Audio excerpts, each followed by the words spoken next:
Assalamualaikum warahmatullahi wabarakatuh. Pemirsa, selamat sore. Senang sekali hari ini sore hari menyapa Anda di akhir pekan. Di Apa Kabar Indonesia Akhir Pekan bersama saya Celia Alexandra dan Rehana Mezia. Betul sekali. Bagaimana kabarnya Celia? Kabar baik tentunya. Hari ini kita akan main apa di Apa Kabar Indonesia Akhir Pekan? Nah, ini tuh ada yang lucu nih karena sapi katanya makan martabak. Bener atau enggak sih? Nanti kita akan bahas ya selanjutnya di Apa Kabar Indonesia Akhir Pekan. Tapi sebelumnya Celia dan juga pemirsa, kita langsung saja ke informasi yang pertama, yakni seorang pengendara sepeda motor tertimbun tanah longsor setinggi 3 meter saat melintas di jalan lintas Curup, Muara Alam, Kabupaten Lebong, Bengkulu. Detik-detik evakuasi korban ini berlangsung dramatis. Coba, oi, geser minyak, geser minyak. Coba kalian lihat no ya. Ngucap kak. Inilah video amatir saat warga berupaya mengevakuasi seorang pengendara sepeda motor yang tertimbun tanah longsor setinggi 3 meter di jalan lintas Curup, Muara Aman, tepatnya di Kecamatan Rimbo, Pengadang, Kabupaten Lebong, Bengkulu. Motor Firwai selamat. Korban yang melintas tiba-tiba tertimbun material longsor berupa tanah berlumpur dari atas tebing. Warga yang mengetahui kejadian tersebut langsung berupaya mengevakuasi korban. Beruntung material longsor hanya menimbun separuh badan korban. Meski demikian, warga cukup kesulitan mengevakuasi korban. Geser minyak. Coba kalian lihat no ya. Setelah berupaya sekitar 30 menit, korban atas nama Muhammad Zamzami, 45 tahun, berhasil dievakuasi dengan selamat. Selain pengendara motor, material longsor selebar 40 meter tersebut juga menutupi hampir seluruh badan jalan sehingga arus lalu lintas sempat terhenti.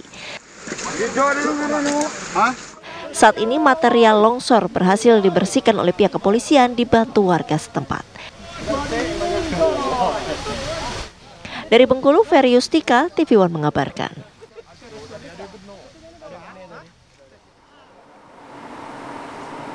Pemirsa, tengah asik mandi di sungai, ini ada 7 bocah terjebak di Sungai Cidurian, Kabupaten Bogor saat banjir bandang terjadi. Proses evakuasi berlangsung dramatis karena para korban terpaksa ditarik menggunakan seutas tali.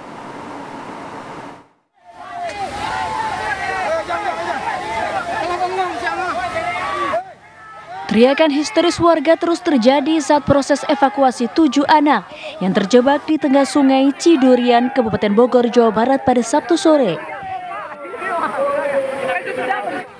Tampak dari rekaman video amatir warga, satu persatu bocah ini dievakuasi menyeberangi sungai saat arus deras terjadi. Proses evakuasi hanya menggunakan seutas tali tambang yang ditarik oleh warga sekitar. Peristiwa berawal saat hujan deras terjadi di hulu Sungai Cidurian, Desa Sukabaju, Kecamatan Cigudeg, Kabupaten Bogor, Jawa Barat. Secara tiba-tiba arus sungai membesar hingga menyebabkan 7 orang bocah yang tengah asik mandi terjebak di tengah sungai. Beruntung salah satu warga yang melintas melihat anak-anak ini meminta tolong, sontak warga beramai-ramai mengevakuasi meski dengan alat seadanya. Luapan Kali Cidurian dan Ciasan ini yang datang ke Sukamaju ini meluap gitu ya. Dan kebetulan memang pas anak-anak itu berjumlah sekitar 7 orang ya. 7 orang yang memang lagi mandi lah di kali ya.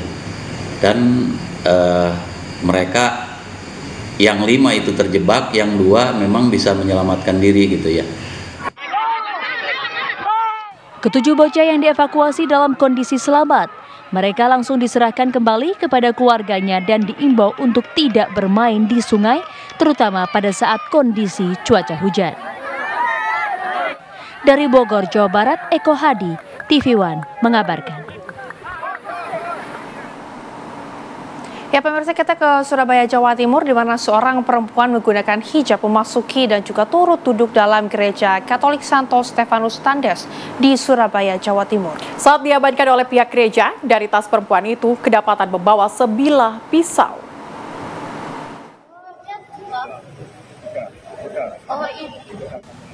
Perempuan berhijab itu duduk di bangku gereja Katolik Santo Stefanus Tandes di Surabaya, Jawa Timur, selayaknya para jemaat lainnya saat melaksanakan ibadah misa. Selama ibadah berlangsung, perempuan tersebut sempat menunjukkan perilaku aneh, mulai dari menangis, berteriak, hingga muntah-muntah. Dalam video yang direkam oleh salah satu jemaat, pengunjung gereja sempat berdialog dan mempertanyakan maksud kedatangan perempuan berhijab itu. Namun perempuan tersebut menolak ketika pihak gereja mengarahkan perempuan itu untuk keluar gereja. Saat diamankan oleh pihak gereja, dari tas pelaku kedapatan membawa sebilah pisau yang jatuh dari tangannya. Segera pisau tersebut diamankan oleh jemaat yang berada di sekitar pelaku. Ketika diinterogasi, perempuan itu malah menjawab dengan jawaban yang tidak logis. Kamu dari Madura langsung ke sini? Iya. Kok tahu alamatnya sini, siapa yang ngasih tahu? Orang. Katanya disuruh masuk ke sini. Ketemunya disuruh ketemu bawa pisau. Itu katanya gini.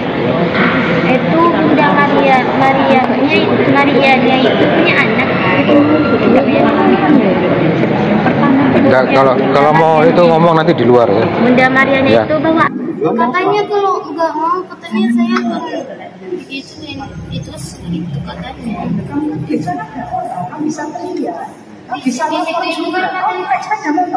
Itu di gang loh.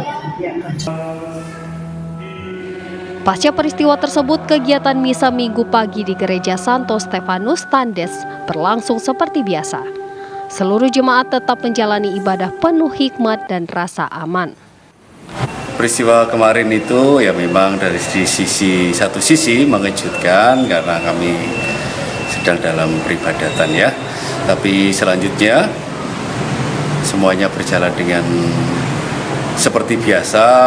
Misa, peribadatan, kegiatan umat, semuanya kembali seperti biasa, ya semuanya baik-baik saja. Tetapi dalam hal ini bukan berarti kami mengabaikan situasi ini, tapi ini semacam menjadi sebuah pengingat bagi kami bahwa bagaimana kami untuk selalu waspada, selalu mengingat situasi.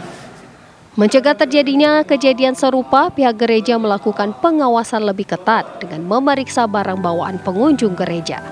Hal ini dilakukan karena telah memasuki Minggu Tenang Pilkada dan mendekati perayaan Hari Raya Natal 2024. Dari Surabaya, Jawa Timur, Zainal Azari, TV One mengabarkan. Pemirsa, bangunan rumah tinggal yang terletak di Jatinegara, Jakarta Timur ini hangus terbakar pada Minggu siang. Ya pemirsa, api berkobar membakar bangunan rumah tinggal yang berada di Jalan Kemuning, Bendungan, Jatinegara, Jakarta Timur. Belum diketahui penyebab pasti kebakaran yang terjadi pada hari Minggu siang ini. Dalam tahap awal, 16 unit pemadam kebakaran dikerahkan untuk mempercepat proses pemadaman.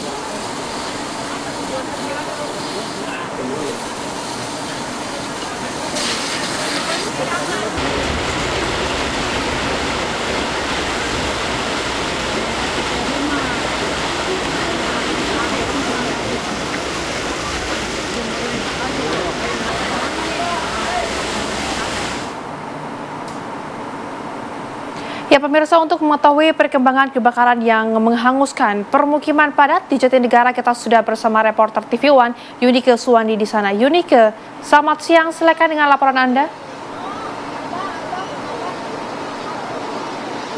Ya, selamat siang Celia, Rehana dan juga pemirsa TV One. Memang di belakang saya atau di tempat saya mengabarkan saat ini yaitu di Kampung Bendungan RW Rawabunga.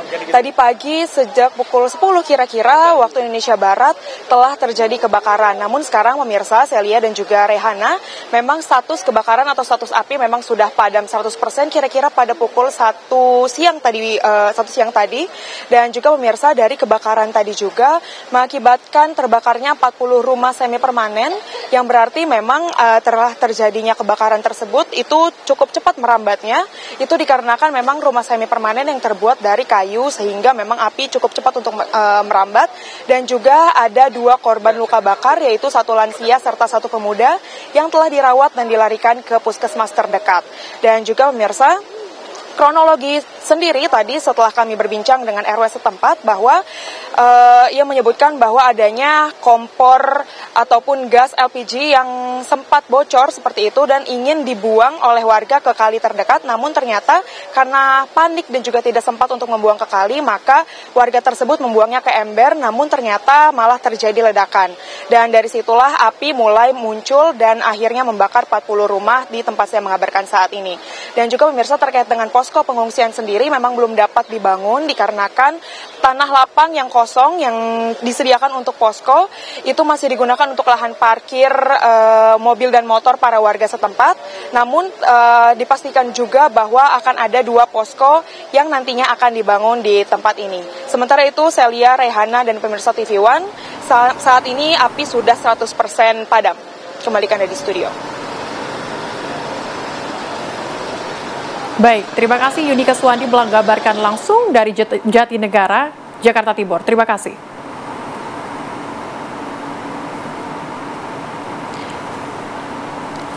Ya pemirsa, kita ke informasi lainnya, yakni 2 warga Sulawesi Selatan tewas ditembak. Penembakan diduga dilakukan kelompok kriminal bersenjata KKB di Puncak Jaya Mulia, Papua.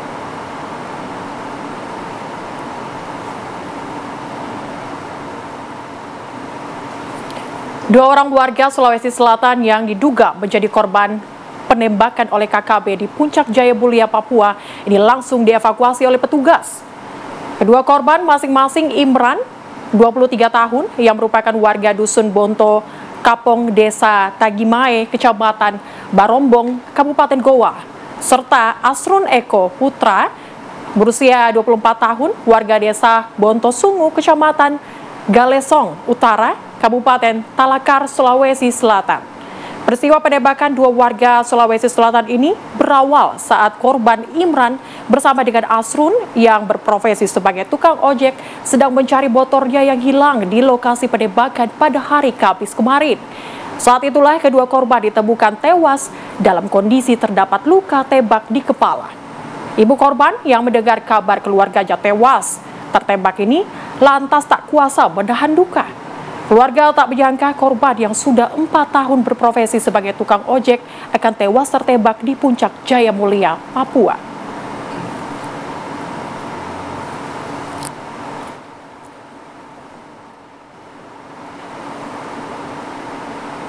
Ya pemirsa, warga di Kabupaten Mamuju Tegal, Sulawesi Barat berburu buaya pasca adanya korban diterkam buaya beberapa waktu lalu. Informasi yang akan kami hadirkan sesaat lagi. Ya pemirsa, Anda masih bersama kami di Apa Kabar Indonesia Akhir Pekan. Kita ke informasi lainnya, yakni pasca adanya korban diterkam buaya, warga di Kabupaten Mamuju Tengah, Sulawesi Barat kembali berburu buaya. Dalam perburuan kali ini, warga menangkap 1 ekor buaya berukuran 5 meter. Ular dan buaya. Seperti ini suasana saat puluhan warga mengevakuasi buaya berukuran besar dengan panjang sekitar 5 meter di Desa Babana, Kecamatan Budong-Budong, Kabupaten Mamuju Tengah. Buaya ini berhasil ditangkap saat warga berburu buaya pasca adanya warga diterkam buaya beberapa waktu lalu.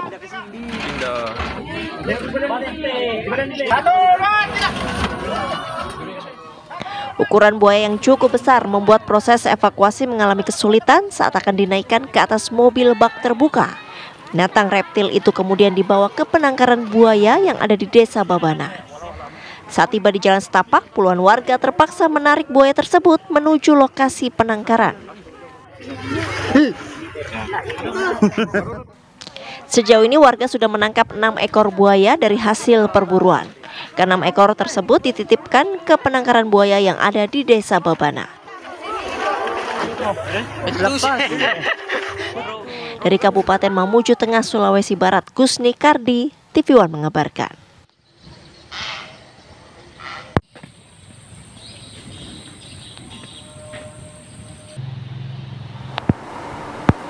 Pemirsa, bagaimana proses pemburuan buaya di Mamuju Tengah, Sulawesi Barat? Saat ini kita sudah terhubung bersama dengan Pak Rusli, pawang buaya di sana. Pak Rusli, selamat sore. Selamat sore, Mbak. Pak Rusli, boleh diceritakan kepada kami bagaimana kemudian proses dari penangkapan dan juga pemburuan buaya yang terjadi di sana? Silakan, Pak.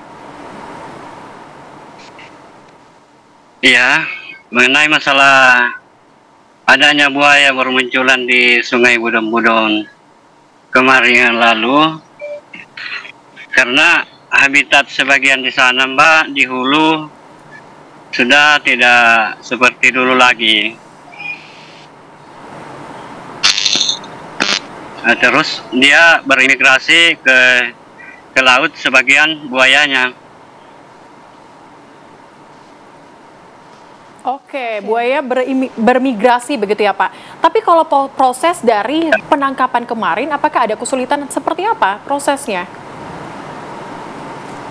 Kalau proses penangkapannya Mbak, bersama warga sebagian, kami kan berburu malam di depan pemukiman warga. Itu malam itu di saat kami tangkap, sempat dia menyerang Mbak, kapalnya. Baik, Pak Rusli, saat ini buaya-buaya tersebut ada di mana Pak? Oh, buayanya Mbak, terus kami evakuasi ke penangkaran Mbak, karena termasuk saya sendiri yang pengelolanya selama ini, yang dipercayakan sama Balai Konservasi Alam. Oke, Pak Rusli, tapi kondisi dari korban yang kemarin diterkam oleh buaya itu seperti apa sekarang Pak? Kondisi korban Mbak, pada saat itu korbannya di desa itu Mbak ada 8 orang saat itu. Hanya yang satunya fatal jadinya, yang terakhir ini. Ya, yang tewas itu. Oke, Pak Rusli, tapi apakah warga memang setiap hari beraktivitas di sekitaran tempat buaya ditemukan tersebut atau seperti apa, Pak? Iya, kalau di daerah kami, Mbak, sangat buayanya di sini sangat memperhatikan, karena daerah kami di sini, Mbak, sangat padat buayanya, sangat banyak. Karena tak ada lagi ruang yang mereka bisa dia tempati, karena lahan-lahan sebagian rawa, sebagian habitatnya dulu kan sudah terbongkar Mbak. Oke, tapi Pak Rusli, apakah masih dilakukan pemburuan atau penangkapan buaya ataukah sudah selesai Pak? Iya, saat ini Mbak kami sudah tak berburu lagi, tergantung dari pemerintah setiap daerah. Itu tergantung dari ada lagi yang merasakan di daerah masing-masing, kami akan meluncur lagi ke sana Mbak sebelum ada korban. Baik, Pak Rusli, terima kasih banyak sudah bergabung bersama dengan kami di Apa Kabar Indonesia Akhir Pekan. Selamat kembali beraktivitas Pak Rusli. Ya pemirsa, ini sapi disebut sebagai hewan herbivora atau pemakan tumbuhan. Namun di Lumajang, Jawa Timur, seekor sapi malah makan martabak. Kita akan hadirkan sesaat lagi di Apa Kabar Indonesia Akhir Pekan. Anda kembali bersama kami di Apa Kabar Indonesia Akhir Pekan, pemirsa. Teori sapi merupakan hewan herbivora atau pemakan tumbuhan akhirnya terpatahkan setelah salah satu siswa sekolah dasar di Lumajang, Jawa Timur bisa membuktikan jika sapi juga makan martabak maupun kue lainnya.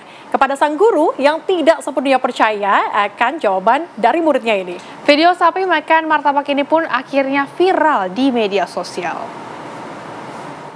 Susu biasanya makan apa? Sapi susu. Ayo apa? Rumput. Apa Des? Makan apa sapi susu? Lende tonggoku, Pak. Martabak dicampur buah-buahan sampai Pak. Apa? Apa sini, Pak? Inilah video viral saat seorang guru menjelaskan makanan hewan kepada muridnya di kelas. Seorang siswa menjawab sapi milik tetangganya diberi makan martabak. Sapi makan martabak. Rek, mari bertanya. Sapi makan martabak ada enggak? Sang guru yang penasaran dengan jawaban sang murid akhirnya mendatangi sapi tersebut sambil membawa sebungkus martabak. Sapi makan apa? Martabak. Dibuktikan ya. Ya. Kalau memang sapi ini makan martabak berarti kamu tak kasih hadiah. Ya. Di sapi ini tonggomu. Di sini, Pak. Siapa yang punya namanya? Pak Kamal. Saat diberikan martabak tersebut langsung dimakan oleh kedua ekor sapi. Lek pencene bener berarti Desril pinter. Aduh, betul. Pak Ribut, salah, mohon maaf. Sini. Ternyata sapinya makan martabak. Menurut pemilik sapi Kamali, ia sudah memelihara sepasang sapi jenis Madura tersebut sejak 6 bulan yang lalu.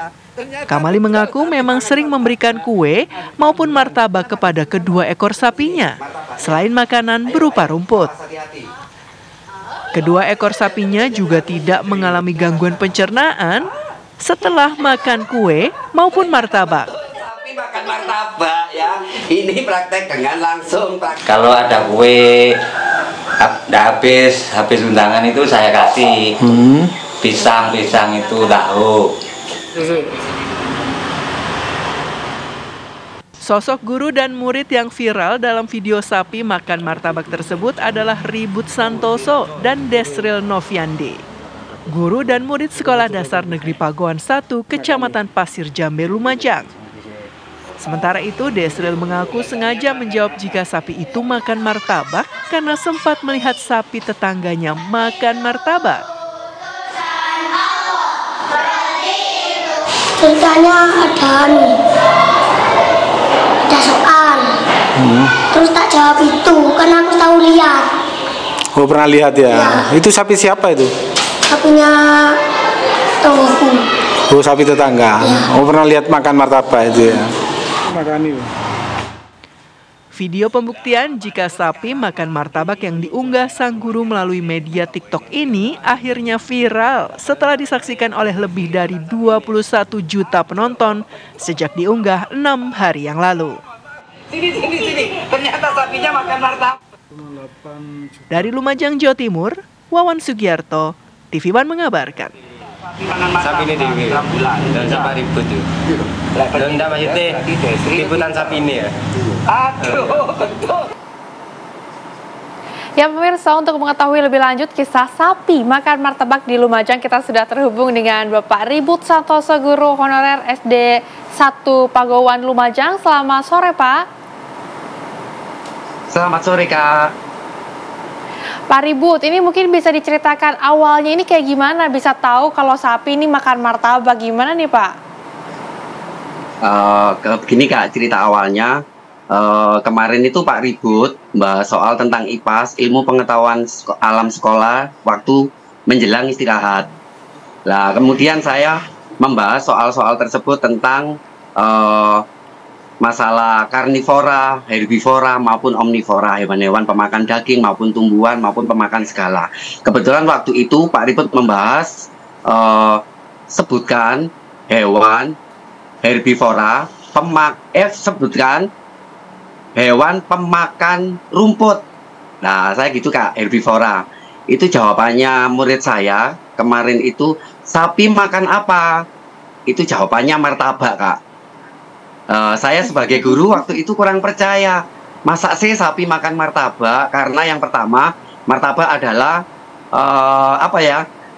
makanan yang disukai oleh manusia, jajanan yang disukai oleh manusia ya, apalagi terambulan. Kemudian murid saya itu menjawab, sapi makan apa? Martabak. Masa sih Des makan martabak? Iya Pak, di tetanggaku. Pak Ribut itu sempat nggak percaya karena kan di dalam ilmu pelajaran kan sapi itu kan makan rumput, herbivora, makan rumput atau katul atau dedek. Kemudian saya penasaran, masa sih sapi makan martabak? Itu kan makanan manusia. Sempat nggak percaya Kak. Akhirnya si Desril itu saya ajak, tak suruh membuktikan kalau sapi itu makan martabak di tetangganya. Ternyata betul Kak, sapi itu makan martabak Kak.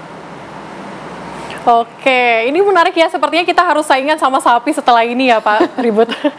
Tapi yang masih menarik lagi, yang ingin saya tanyakan kepada Bapak, setelah sampai ke rumah tetangganya Desril dan juga membuktikan bahwa sapi tersebut makan martabak, ini awal mulanya makan martabak itu karena apa Pak? Sempat tanya nggak sih Pak? Itu kemarin saya tanya sama pemilik sapi, sama Bapak Kamal, itu katanya memang sapi itu mulai dari dulu makan seperti martabak itu mulai dulu sudah bertahun-tahun, karena Pak Ribut kan belum membuktikan di praktek lapangan Kak. Kan Pak Ribut selama ini mengajarkan sesuai dengan yang ada di buku itu, teori gitu Kak. Ternyata waktu kemarin saya ke sana, ternyata sapi itu termasuk binatang omnivora juga, pemakan segala. Karena Pak Ribut kemarin sempat membuktikan juga makan martabak, kerambulan, urap-urap, minum es sirup.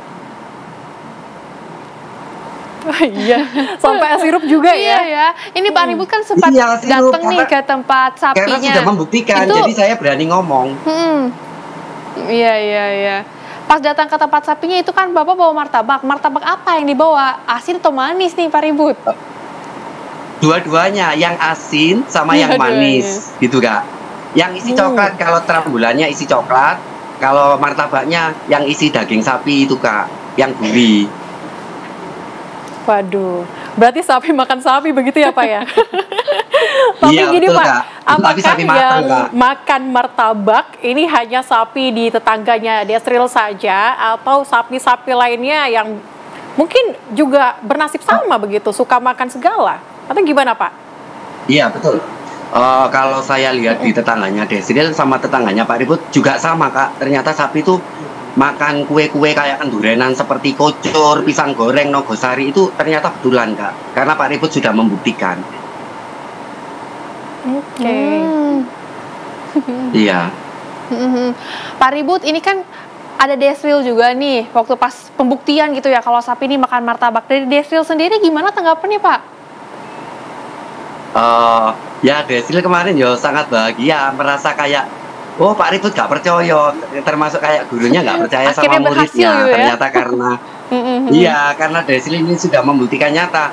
Akhirnya Desril saya kasih hadiah karena menurut saya ini adalah Desril adalah termasuk anak yang jenius, yang pinter gitu loh Kak. Karena dia sudah membuktikan belajar di lapangan, di praktek lapangan Kak.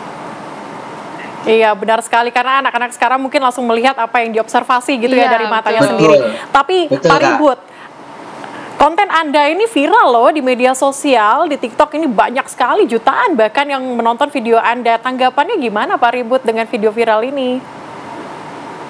Alhamdulillah kalau viralnya positif, saya seneng banget karena dengan adanya viral Pak Ribut bisa banyak job, juga bisa jobnya, rezekinya bisa buat bantu-bantu muridnya Pak Ribut, beli-beli buku, seperti gitu Kak. Oke. Terus baik Pak Ribut, terima kasih sudah bergabung bersama kami di Apa Kabar Indonesia Akhir Pekan. Semoga selalu semangat untuk mengajar anak-anak murid ya, yang mungkin saat ini banyak sekali imajinasinya. Betul sekali. Bahkan udah terbukti. Terima kasih Pak Ribut sudah bergabung bersama kami di Apa Kabar Indonesia Akhir Pekan. Sehat selalu. Ya pemirsa, hujan deras yang melanda Kabupaten Karo, Sumatera Utara menyebabkan ini tanah longsor dan juga menerjang desa Semangat, Gunung, Kecamatan Merdeka. Informasi selengkapnya hanya di Apa Kabar Indonesia Akhir Pekan. Masih bersama kami di Apa Kabar Indonesia Akhir Pekan pemirsa. Jenazah Kompol Anumerta Rianto Ulil Ansar hari ini dimakamkan di Taman Makam Siri Napese, Sudiang, Kota Makassar, Sulawesi Selatan. Ya pemirsa, suasana haru menyelimuti keluarga saat prosesi upacara pemakaman Kompol Anumerta Rianto Ulil Ansar oleh pihak kepolisian. Prosesi pemakaman dilakukan secara kepolisian dan dipimpin langsung oleh Kapolda Sulawesi Selatan Irjen Pol Yudiawan Wibisono. Sebelum dimakamkan, jenazah terlebih dahulu diserahkan ke pihak kepolisian untuk dilakukan penghormatan terakhir secara kepolisian. Isak tangis keluarga mendiang Kompol Anumerta Rianto pecah saat jenazah dimasukkan ke dalam liang lahat. Kompol Anumerta Rianto Ulil Ansar tewas setelah ditembak oleh Kabag Ops Polres Solok Selatan hari Jumat dini hari. Kapolri Jenderal Listio Sigit Prabowo memberikan kenaikan pangkat luar biasa kepada Anumerta kepada mendiang AKP Rianto Ulil Ansar sebagai penghormatan terakhir.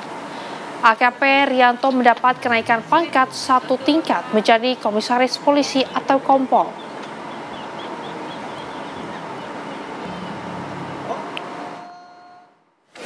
Kami sangat sedih.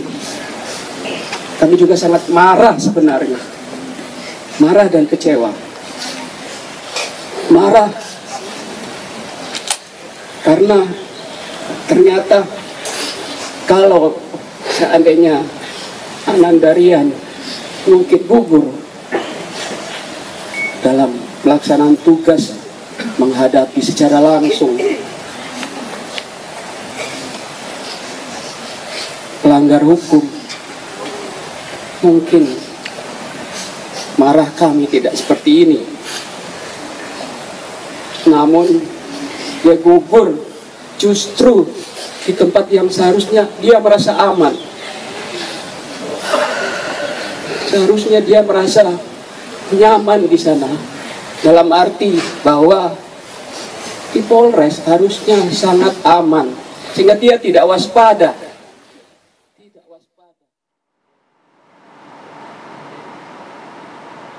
Ya pemirsa, Kabag Ops Polres Solok Selatan, pelaku penembakan Kasat Reskrim Polres Solok Selatan Kompol Rianto Ulil Ansar ditetapkan sebagai tersangka pembunuhan. Penetapan tersangka terhadap Kabag Ops Polres Solok Selatan AKP Dadang Iskandar ini diumumkan Polda Sumatera Barat.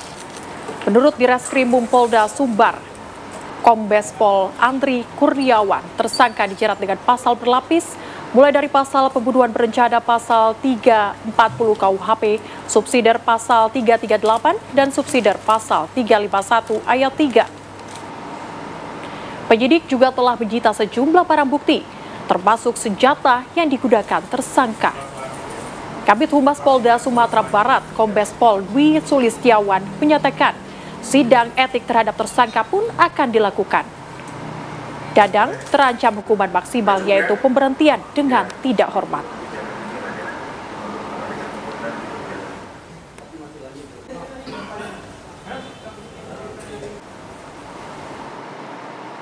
Kita ke informasi lainnya pemirsa, di mana hujan deras yang melanda Kabupaten Karo, Sumatera Utara menyebabkan tanah longsor menerjang Desa Sebangat Gunung, Kecamatan Merdeka.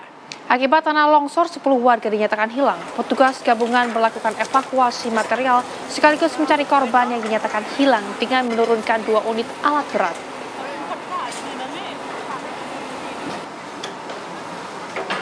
Inilah suasana longsor yang terjadi dan menerjang Desa Sebangat Gunung, Kecamatan Simpang 4, Kabupaten Karo, Sumatera Utara pada Sabtu malam. Tanah longsor yang terjadi ini diakibatkan curah hujan yang cukup tinggi. Bukan hanya itu, diinformasikan sebanyak 10 warga dinyatakan hilang dan diperkirakan tertimbun tanah longsor. Material longsor juga mengakibatkan akses keluar masuk putus total. Dan di lokasi ini juga merupakan lokasi objek wisata permandian air panas di Beras Tagi.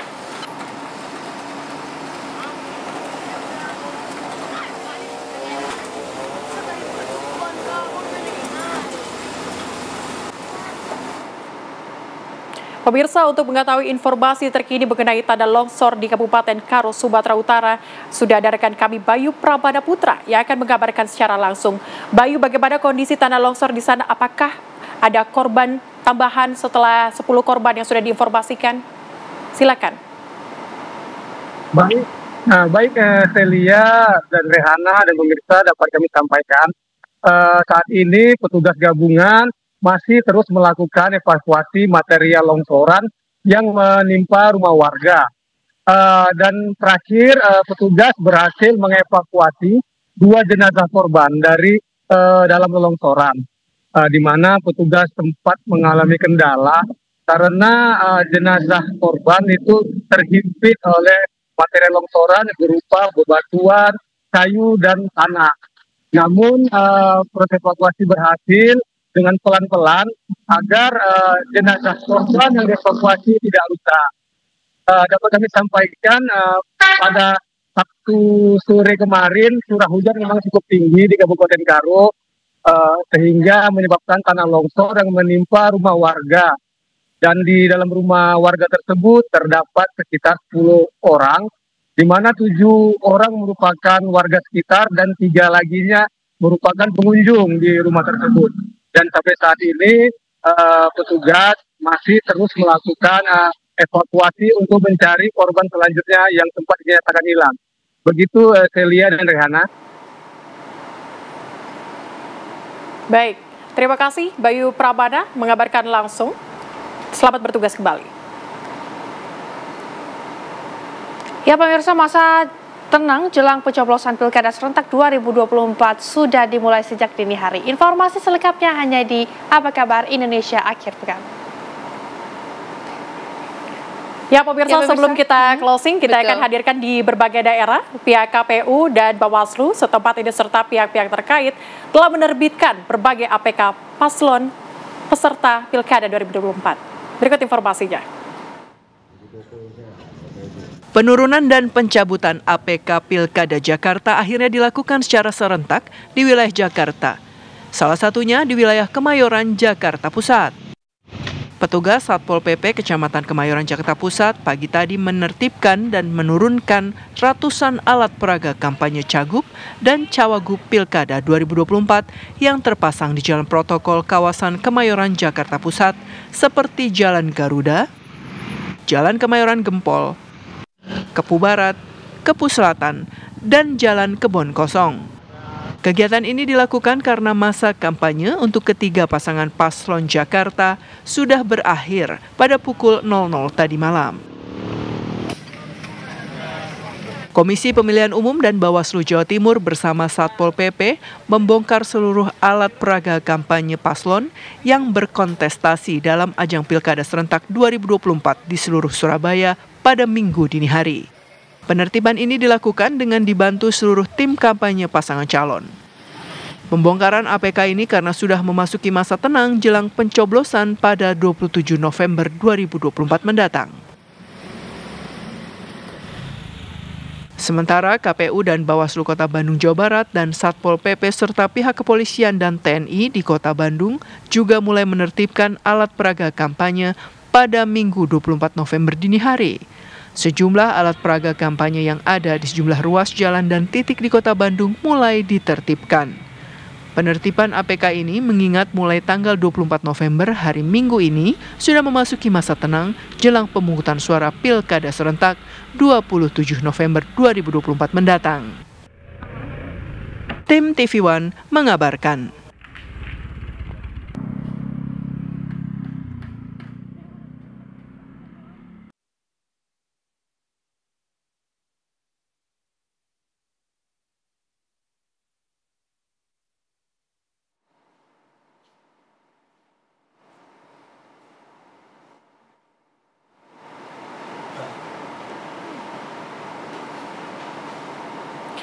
Dan pemirsa, informasi lainnya akan kami hadirkan sesaat lagi di Apa Kabar Indonesia Akhir Pekan. Ya pemirsa, Presiden Prabowo Subianto sudah kembali ke tanah air setelah melakukan rangkaian kunjungan kerja ke sejumlah negara. Pesawat Presiden tiba di tanah air mendarat di Bandara Halim Perdana Kusuma, Jakarta pukul 5.30 waktu Indonesia Barat pagi tadi.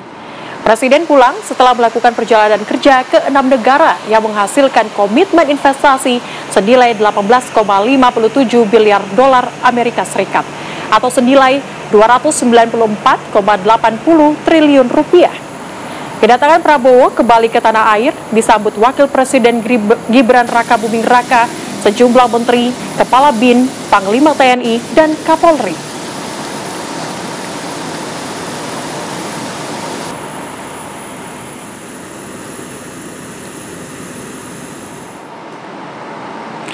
Dan informasi tadi sekaligus menutup jumpa kita pemirsa di Apa Kabar Indonesia Akhir Pekan hari ini. Saya Celia Alexandra. Dan juga saya Rehana Mezia, pamit undur diri dari hadapan Anda. Terima kasih dan sampai jumpa. Sampai jumpa.